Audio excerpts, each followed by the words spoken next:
well, yesterday I went shopping a few things at Publix, and like those over there, except the bread I got at Publix. Yeah. And oranges and see over that side, oranges and banana. Yeah, apple, those from Publix. Yes. And then this morning after work, I went to Broward Meat and I got callaloo. That's callaloo there. That's garlic. That's and the bread, whole wheat bread. Yeah, I don't really eat bread of such, but said I'll try. And the rice, that's for Francine. I don't fool around rice really.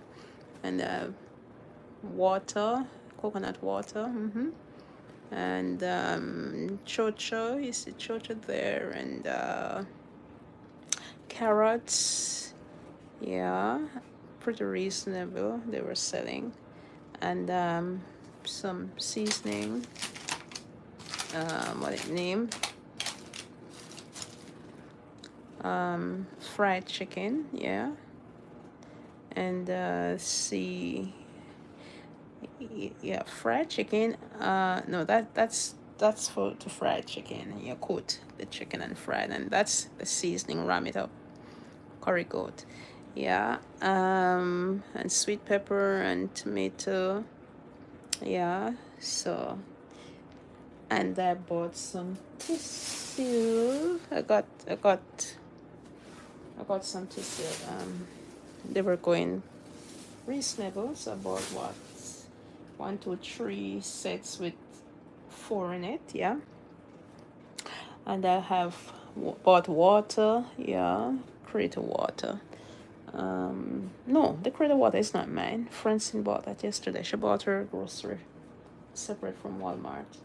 Yes, so that's what I went to pick up this morning. All that's, this is for me really. Francine eat differently. Yeah, this is who like mushroom. I find myself loving mushroom for quite a while now. Mushroom, and that's corn, that's lettuce. Yeah. Yeah, okay. And oh, and beans to put in the oh, beans to put in the oxtail. There's oxtail over there. Put in some vinegar. Yeah. And get some reasonable pieces. Look, yeah, good size. They're not too small. You're just gonna clean up, cut off the fat, but yeah, clean it up. Yeah, and that's basically it for now. But I'm gonna have my 15 people. Oh, listen. Jeremy Vargas. Hi, Jeremy. Please, I assume you're the one who thumbs up. Appreciate it. Yes, I'm doing well. Thank you. Where are you? I am in Fort Lauderdale, Florida. Where are you? I was just showing, this is my stuff that I bought at the supermarket as usual. Oh, as usual. Yeah.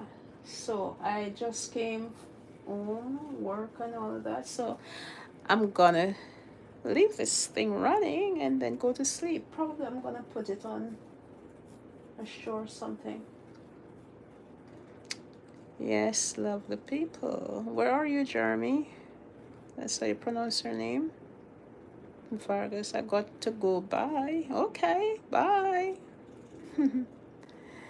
All right. Oh, I didn't set up my tripod. Let me set it up now and put this thing on. Let me see if we can set it up. Yeah. Put it on. Okay. Table. My daughter table with her stuff over there. Her stuff. And of course you have Pat's Kitchen. Hi Pat, good morning. Good morning, good morning. Hope you had a wonderful sleep. Yeah. I'm here showing off my things I went to supermarket to buy. As usual. Over that stuff we saw over there crowded. Francine table with our stuff. Yeah. So I bought these this morning, you know. Yeah. And pineapple. Hope you see something there you like. What's your favorite, Pat? Is there something you like there? Yeah, so and I bought callaloo again. I think I have some cut up one from the other day in the fridge. But I bought bread. I'm not supposed to be fooling around bread, but it's all wheat. So I wanted to try it with the callaloo, you know? Mm-hmm. With the callaloo, yeah.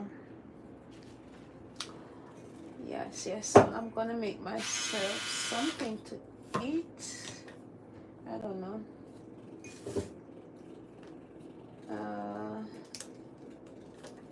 But what I feel for is that, but I don't know if I can wait till it cook anyway because I want to sleep.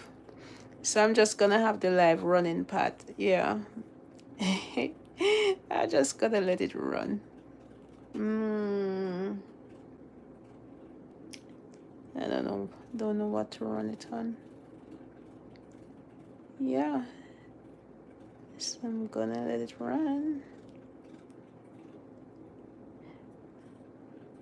So Pat, a little more. So I'm just gonna let it run like, yeah. Get some time. Oh, you love everything. Oh, thank you. Yeah, try to eat healthy, you know.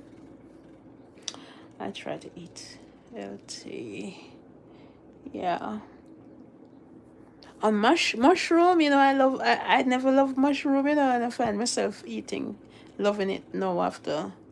Oh, you couldn't give me that to eat at all. Yeah. I'm gonna put the color. I'm gonna put away these things in the fridge. Okay, I'm not gonna put up this color this morning. Tomorrow, probably. I'm off tonight, so I have the whole night can do all of that. All right. So Pat, I appreciate it. A little more. All right. I'm gonna just put this on the stand. Yay! I could just put it outside and let the view outside, right? Yeah, it look a bit. Hey, let me see outside. It's a bit. Don't watch nothing. This place need tidying up from a dark. I'm gonna put it outside. I have a black curtain pattern ever. My daughters, they love black, you see. I don't know why they love black, and me come now put a black curtain following them. Here, there's outside. I'm gonna leave it outside, let it run. Let me see here now.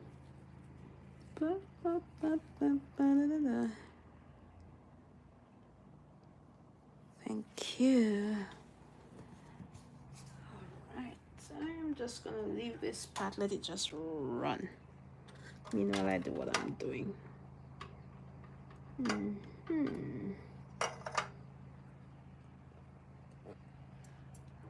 Let me see. I'm dying to sleep, Pat. I'm dying to sleep. Yeah. And then I'll be home, so I'm not going anywhere till later. I go by the gym, you know. I was thinking I could go Broward Mall. I don't know. Let me see how the evening goes. I want to sleep. I want to sleep, so the curtain's gonna be just dark. I'm not gonna move them. I'm just gonna let them stay there dark. Oops, let me see their palette. There's a view. Okay, so later. All right.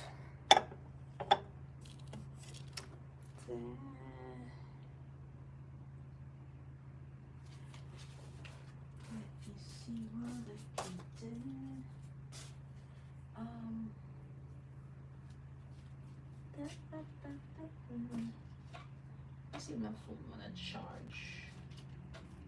Let me turn this one wanna charge. And then I can hear some things. Oh, let me see.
Okay, lovely people. Let's listen to at McBeam immigration law talking about DUI green card holders shouldn't travel. So listen to it meanwhile, all right? Let me see.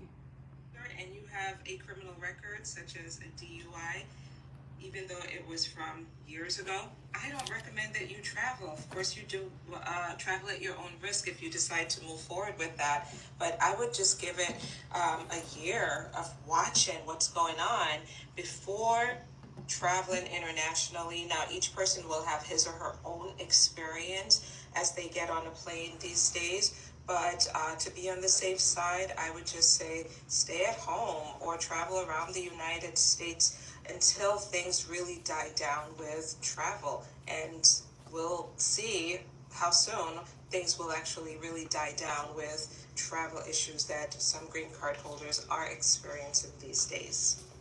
If you're a green card holder and you have a criminal record such as a DUI, even though it was from years ago, I don't recommend that you travel. Of course, you do travel at your own risk if you decide to move forward with that. But I would just give it a year of watching what's going on before traveling internationally. Now, each person will have his or her own experience as they get on a plane these days. But to be on the safe side, I would just say stay at home or travel around the United States until things really die down with travel. And we'll see how soon things will actually really die down with travel issues that some green card holders are experiencing these days. Okay, and so how do I contact you otherwise? I am on Facebook, WhatsApp. Even though it was from years ago, I don't recommend that you travel. Facebook, Janet Ennis. Travel at your own risk if you decide to move forward with that. But I would just give it a year of watching what's going on before traveling internationally. Now, each person will have his or her own experience as they get on a plane these days. But to be on the safe side, I would just say stay at home or travel around the United States until things really die down with travel. And we'll see how soon things will actually really die down with travel issues that some green card holders are experiencing these days. If you're a green card holder and you have a criminal record, such as a DUI, even though it was from years ago, I don't recommend that you travel. Of course, you do travel at your own risk if you decide to move forward with that. But I would just give it a year of watching what's going on before traveling internationally. Now, each person will have his or her own experience as they get on a plane these days. But to be on the safe side, I would just say stay at home or travel around the United States until things really die down with travel. And we'll see how soon things will actually really die down with travel issues that some green card holders are experiencing these days. All right, If you're a let's green card see. holder and maybe potentially to try to bring allegations against some people for maybe alien smuggling and to find out what their level of support was in bringing this child to the United States in the first place. So that's another story. But Britain, House Republican $3,500 to release immigration the bill child passes into the care committee. of the sponsor. And then let's go down a little bit here. There's some visa You're fees. listening to Matt Beam And Immigration. then let's see, immigration court.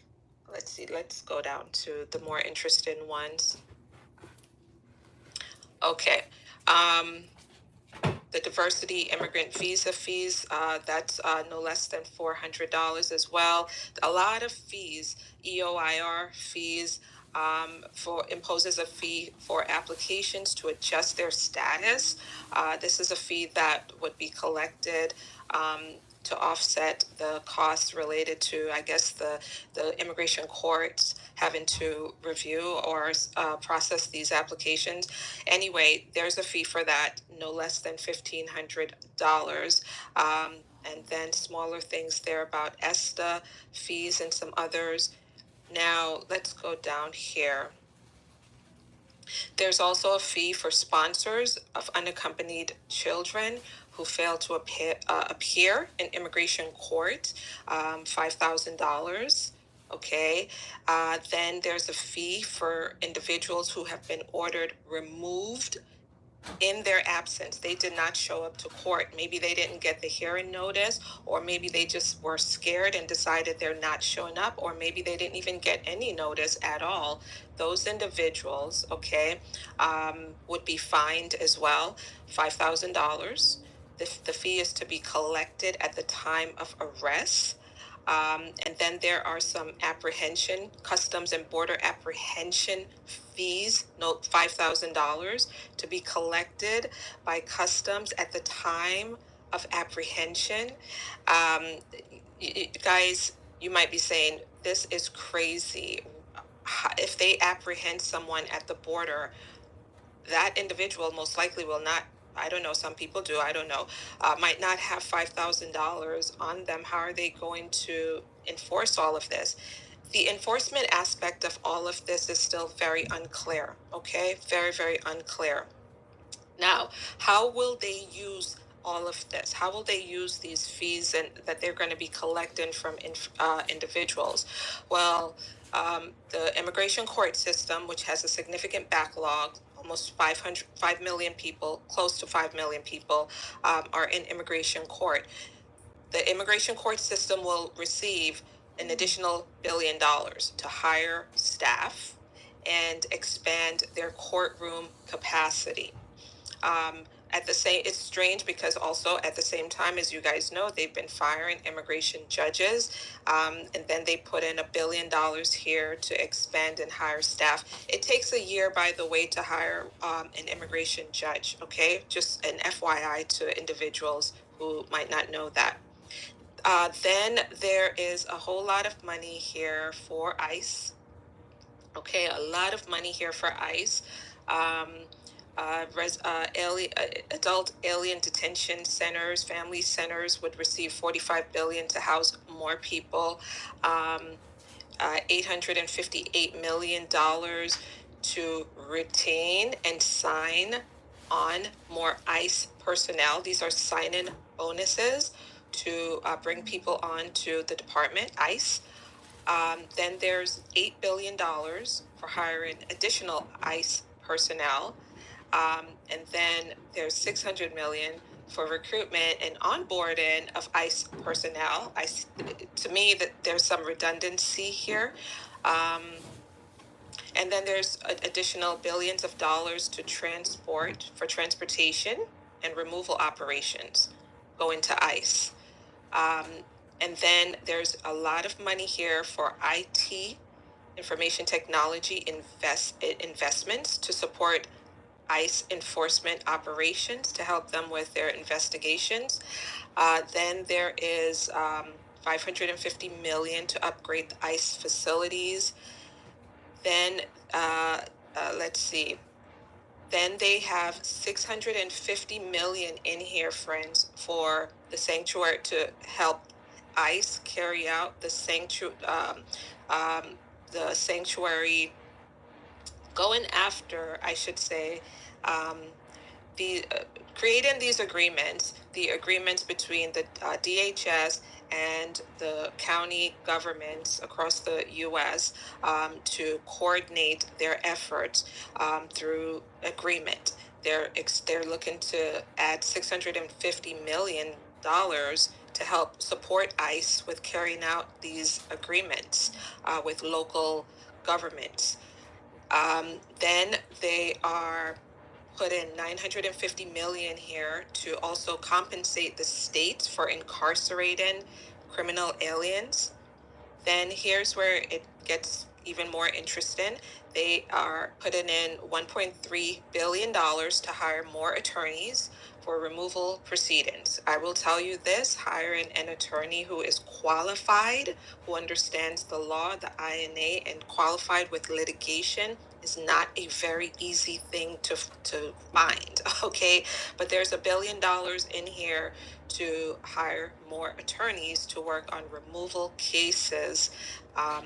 Then they have 500 million in here to support expedited removal of individuals at the border to return them to Mexico under the migrant protocol plan, the MPP, if you guys remember that policy. So there's money there for that. Then there's money, close to 800 million to combat criminal gangs, 3 billion to house children, unaccompanied children. Let's go down a little bit here because there's more. The Secret Service will be getting $1 billion to play a part in some immigration enforcement activities. Then there's money in here also for related to drug trafficking. Okay, they also included 600 million, okay, 600 million for investigating and prosecuting immigration related matters. Again, to do that, you need the staff, you need the people, you need the skill set to be able to investigate. It's unclear. Obviously, they're tapping all these different federal agencies to carry out some of the enforcement activities currently. They're tapping into all these other resources or other budgets, and now they're putting money here that I guess would be spread out, so to speak, to other agencies to help them with the investigation of immigration-related matters. 75 million for expedited removal, fast-track deportations, as I've discussed earlier, and then 25 million to remove individuals without a future hearing, without further hearing. Okay, that's it for the budget. Now, this is going over to the Senate once the other committees on Capitol Hill, friends, do their part, because again, like I said earlier, this is a package, a big package, not just immigration issues or fees and fines and all of those are in this. It's an entire package involving a lot of different parts of our government that will go over to the Senate for a fast-track reconciliation process, and it looks like they're feeling good about this and confident that this can be done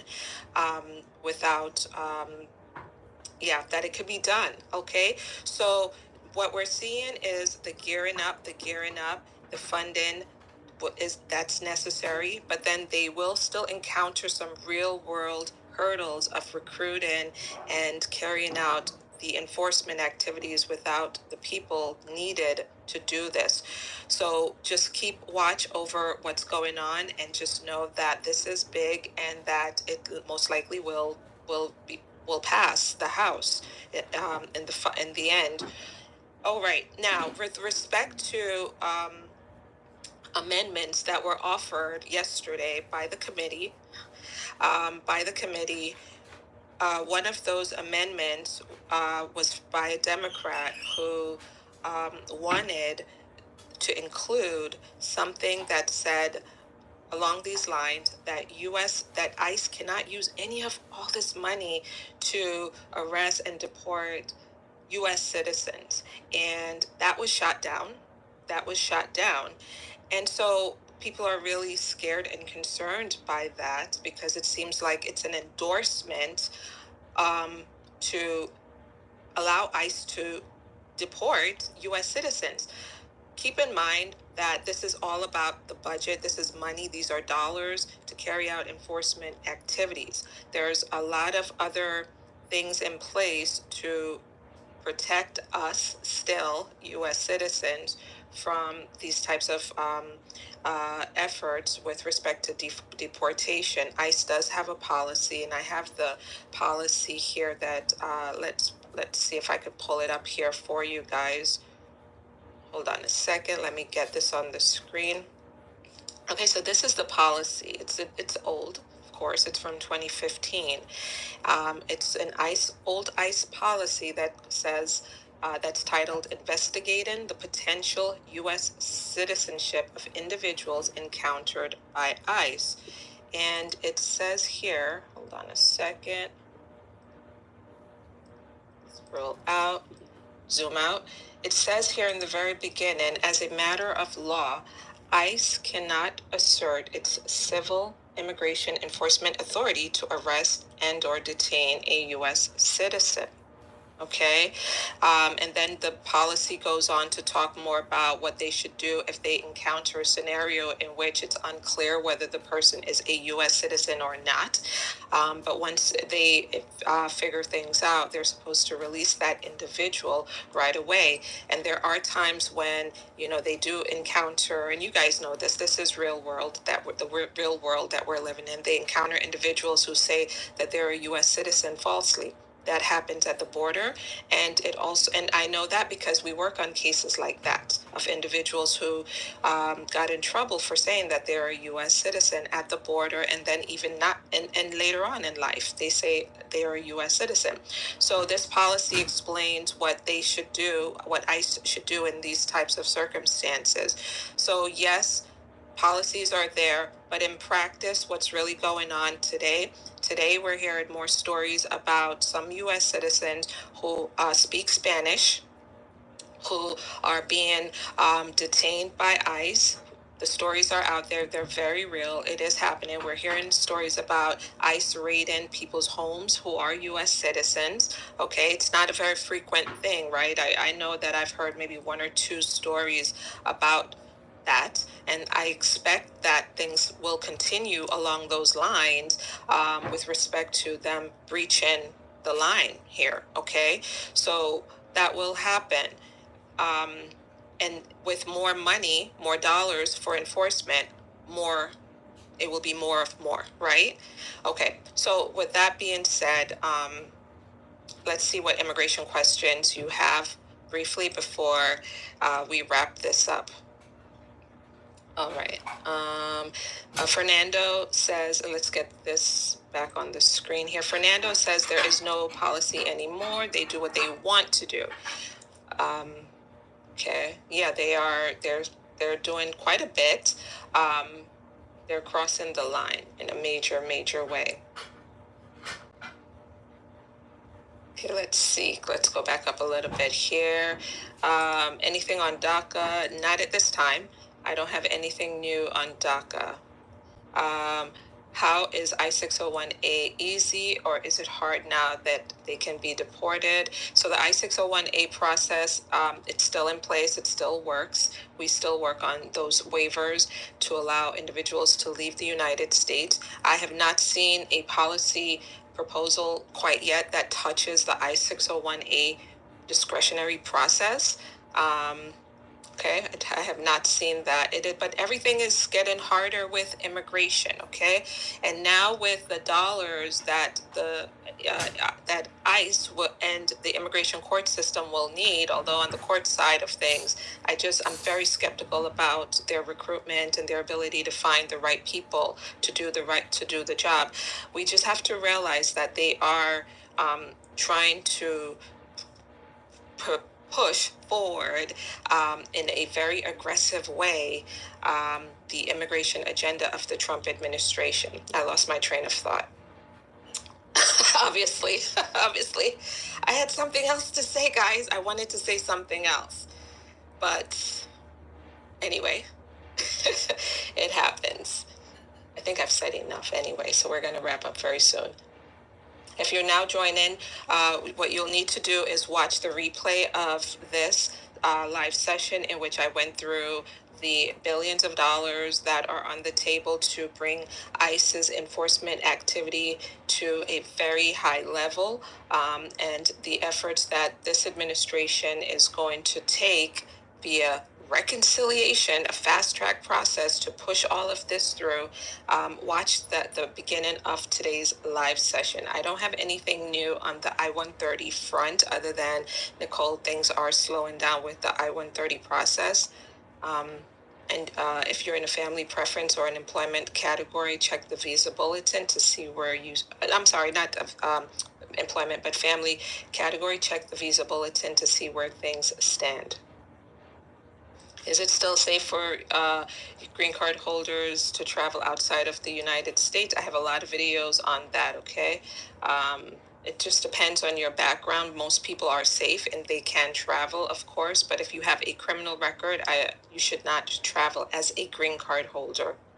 And I have a video out there this week about a true story involving a woman, 54 years old. She's been in the United States since she was a child, but she has drug convictions, old drug convictions. She traveled to Ireland recently to visit her sick father, and she was detained at the airport coming back. And she is still detained today, to my knowledge, okay, because of she has drug felonies as well as misdemeanors on her record due to her many years ago, she had a drug addiction. Okay. Parole in place. Is it still safe to apply? We're still doing military parole in place. It's something that you have to do fast. I've heard that it might be going away. Okay. I have not heard about VAWA. I didn't see any fees related to that on in my summary here, but I didn't cover everything. Okay.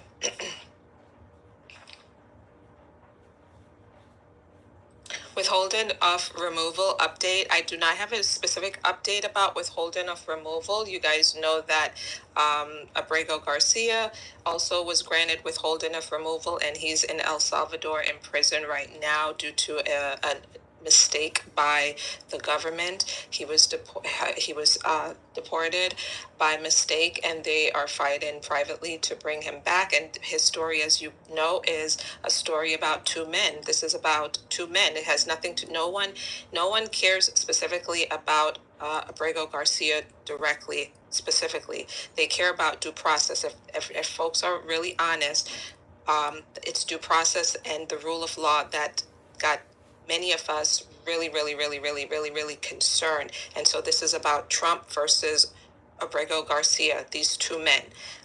And there's no way that Trump is going to roll over and allow someone who he believed to have entered the United States illegally, which he did, to win this one. So it's a battle between those two. And he had the withholding of removal. And so we're still very concerned and care a lot about the rule of law and how things are being played out in that case. So continue to watch that issue. But I have not heard about other people who have withholding of removal being deported at this time, because then that would also be illegal. Okay, thank you. I'm curious about what will happen to the deportees in El Salvador. Same here, because the rule of law, that's the main thing that we're really looking at here, and their due process rights. I don't, the contract with El Salvador, to my knowledge, for $6 million is good for 1 year. And this government has a responsibility to figure things out after that. Okay. And and then there's the other issue about Venezuela, because my understanding is El Salvador is offering to Venezuela to have these Venezuelan men repatriated. So we'll see what happens, whether they're going to be moved to Venezuela eventually or not. All right. When will all of these new fees, back to today's topic, when will these new fees be applied? To me, let's see, I think it's right away after, obviously, it passes through. I don't have the exact, like 60 days in effect or this or that. I don't have that specifics here right now, but the process will involve the Senate, the negotiations with the Senate, and then a final vote through vote through reconciliation. So I think this is going to be a very swift process. Like I said, the work permit part of things, and I don't know if someone on my team can maybe even help me with. I think I might have deleted that part of my presentation earlier when I was preparing the effective dates, the effective. I'm in Teams, so you could just put that information in Teams for me, please. And then when I get that information, I'll share it with you. Okay, let's get back to this.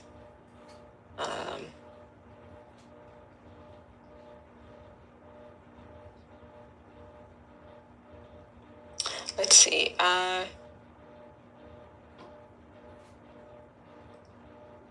Can I use my permanent resident card as a real ID to travel? Yes.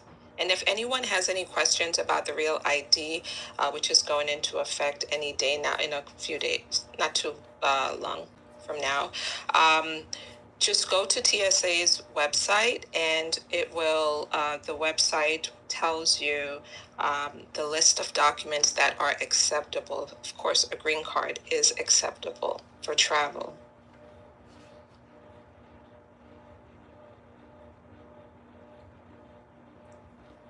Thank you, Chi. I see that. Let's see. The biggest issue, I think, one of the big issues, aside from the immigration enforcement activities that will be really beefed up and enhanced, is the whole work permit thing, the disruption that it will lead to many people with respect to having to renew a work permit every 6 months. That's going to be really awful. And anything new on asylum process and work authorization? Kingsley, I covered what was passed out of the House Judiciary Committee yesterday regarding asylum, $1,000 for the asylum application, and then the work permit process is every 6 months will be the work permit process if this passes through the reconciliation process. Joint motion to reopen still going on in some limited cases? Yes, they are, but they are really cracking down on those. That's definitely the case. But in some limited, they still maintain their discretion, ICE, but they are slowly just doing away with it in some jurisdictions. So in those types of cases, you'll have to take your motion directly to the BIA, the board, directly, and it's just going to be a lengthy wait because they're short of staff right now, but there's money in this budget to really enhance EOIR and other related departments and agencies.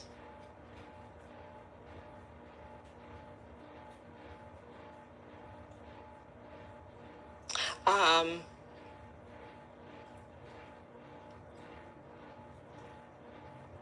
let's see. Let's go down here a little bit.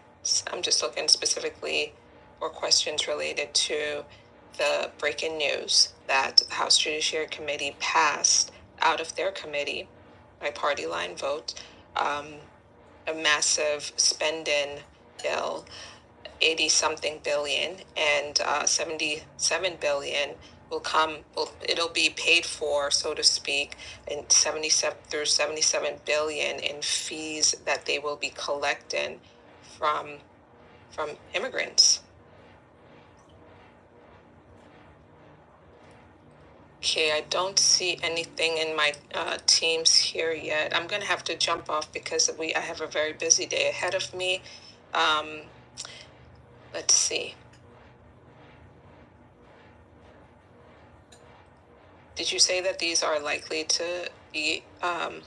I think they are likely to. This is likely to work out for the Republicans. Why? We've seen what happened with the last Medicaid and other things, the last spending budget bill. We saw how that played out. I also see that on Capitol Hill, unfortunately, they are very weak. They have ceded their authority with respect to taxation to the White House, and so they've ceded their authority, I think, in many different ways. Things are very weak. I'm really pessimistic now about what's going on Capitol Hill. They are just not the branch of government that we can rely on at this time. The only branch of government that I think we can still look to and rely on is the judiciary. And we're seeing that play out in many ways across the country with a lot of injunctions. Even the Supreme Court is standing up. So on Capitol Hill, I think that what we should be watching for are very dangerous immigration bills like the Laken-Riley Act. And now this, just basically handing to Trump what he wanted, the big, beautiful bill. So I do see it playing out in that regard. I'm very pessimistic about Capitol Hill. And I'm usually very optimistic about things, but not with respect to these people who are elected to represent us. I don't have any faith in them. Are immigrants still being deported?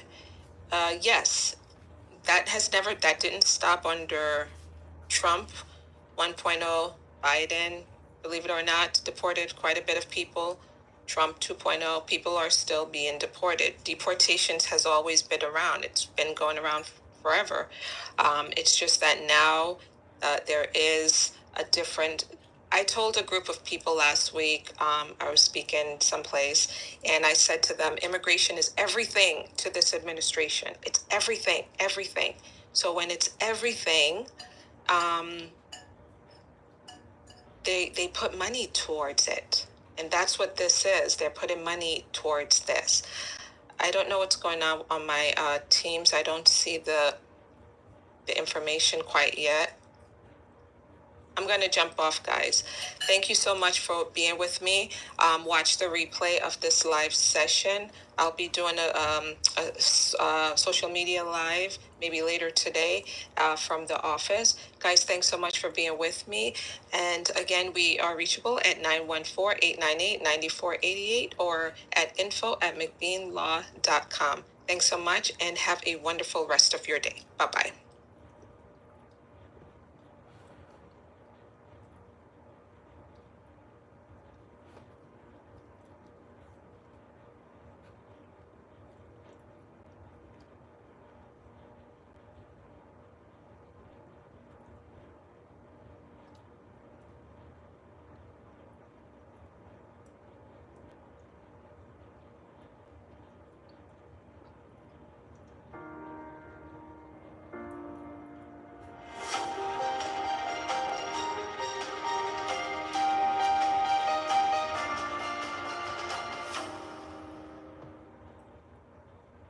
Today's update is urgent.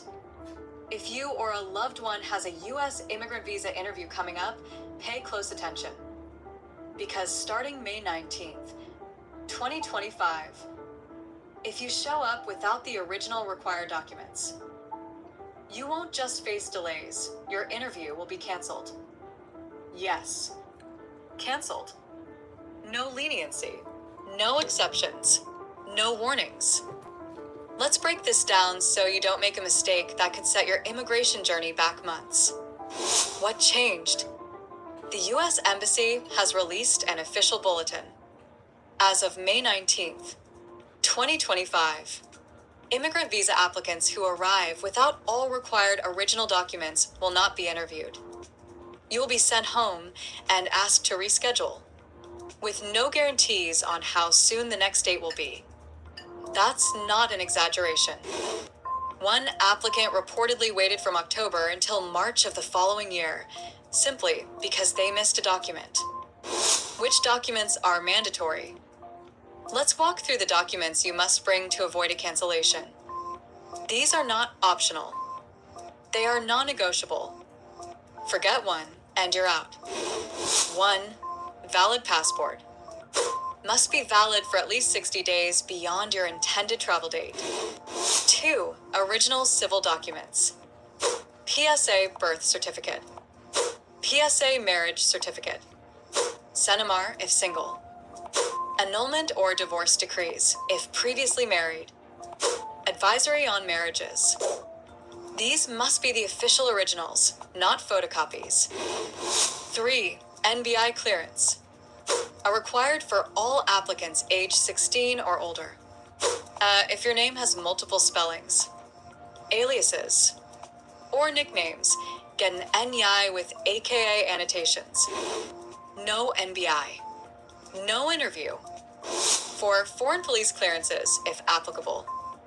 If you lived or worked abroad for 12 months or more, you need a police clearance from that country.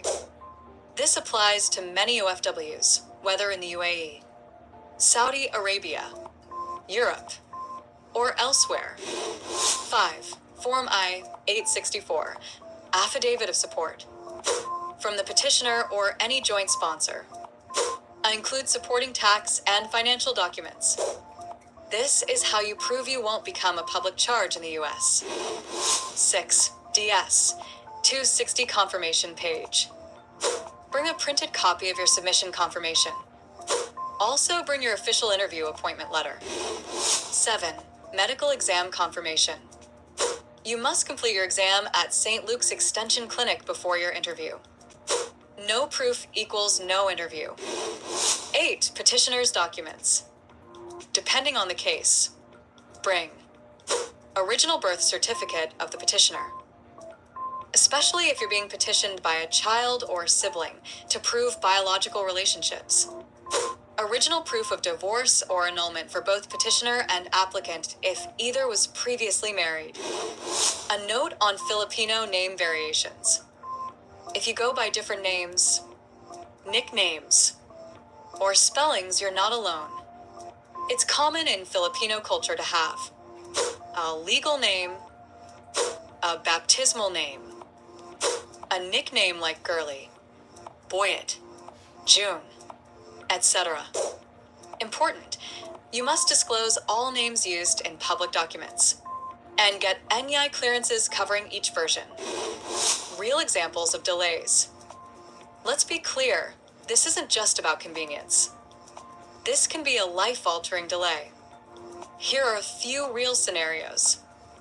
A child turning 21 soon may lose eligibility under the Child Status Protection Act if the interview is delayed. A petitioner who is critically ill or elderly may pass away. End your case before you rebook. Don't risk it. Why is the embassy enforcing this?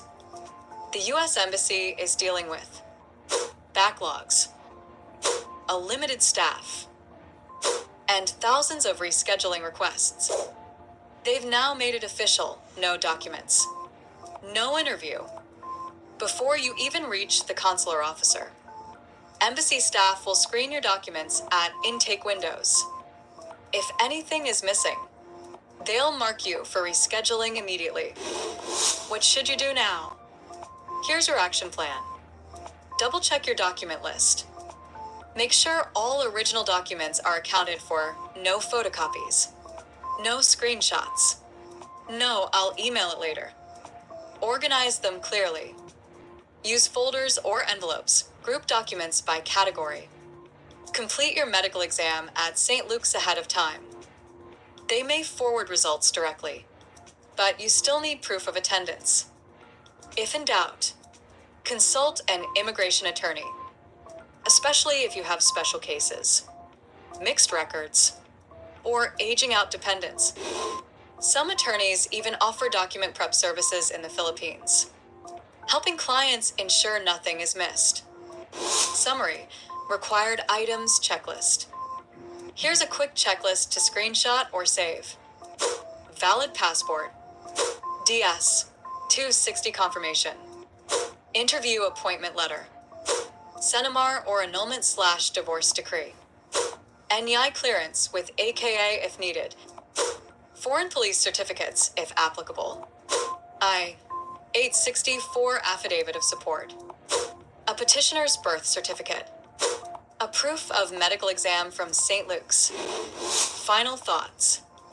This new rule may feel strict, but it's designed to help the embassy operate more efficiently and reduce massive delays. Don't take risks. Your interview might be the final step before getting that visa. Don't let missing paper derail your dreams.